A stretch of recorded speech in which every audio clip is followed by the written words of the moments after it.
Hello and welcome to All Things Considered. My name is Paulo, and on this channel, I share how I've been transforming every aspect of my day-to-day grind by upgrading the things I interact with on a daily basis.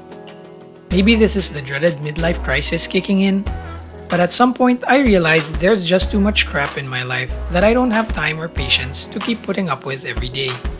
So they all need to go. Taking their place are carefully considered objects that actually do their job the way I want them to. From the simplest of things such as pens and pencils to more complex items like bags and bookshelf speakers, I'm scrutinizing every single thing I touch, see, hear, and use day in and day out. Why? Because life is just too short, and we all need to make the most of it.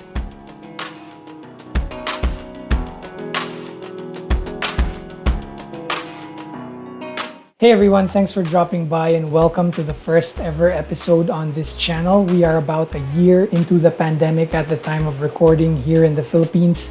And if you've been working from home like me, then you've probably spent more time indoors than you have in the past decade. So I'm an IT guy by profession. I do project management and I do data analysis. And all of my clients are based overseas. So you can probably say that I'm pretty used to the remote working setup even before the pandemic hit. However, I did only start working from home full-time during the lockdown.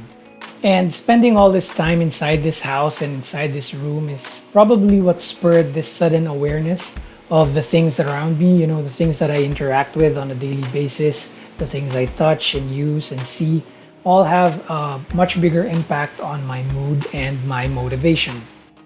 Now, I'm sure many Filipinos can relate. We grew up hearing the phrases "pwede na yan" or "okay na yan," which basically translate to something's still okay to use and it's still workable, so there's no real reason to buy something new.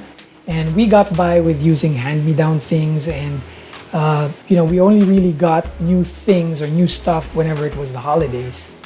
In fact, for some, the holidays aren't even an exception to this behavior, particularly for the older generation. Like, how many of you have experienced this? Your mom or your grandmother receives a gift, maybe a dinner set or something for the kitchen, and it never actually leaves the box.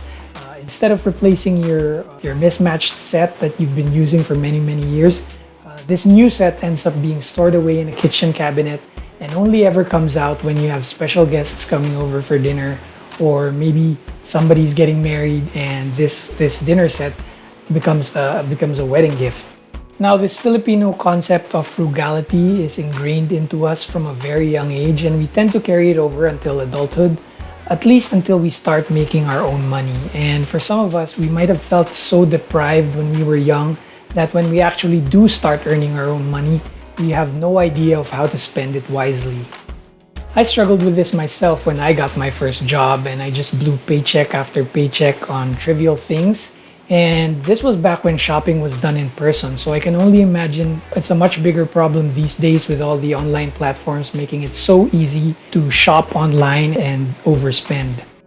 Now, I'm not a financial advisor and I'm still learning about money matters myself, but I did pick up a few ideas of how you might be able to curb overspending. One example would be to just put more time and effort into thinking about your needs and your wants, and it'll actually help you make wiser decisions about how you spend your money.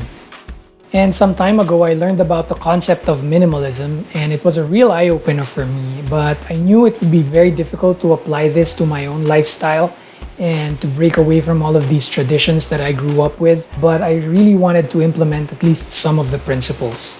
As a husband and a father, I really wanted to get my family on the same page, so I came up with this incentive for us to be motivated to start purging old and unused stuff from our closets.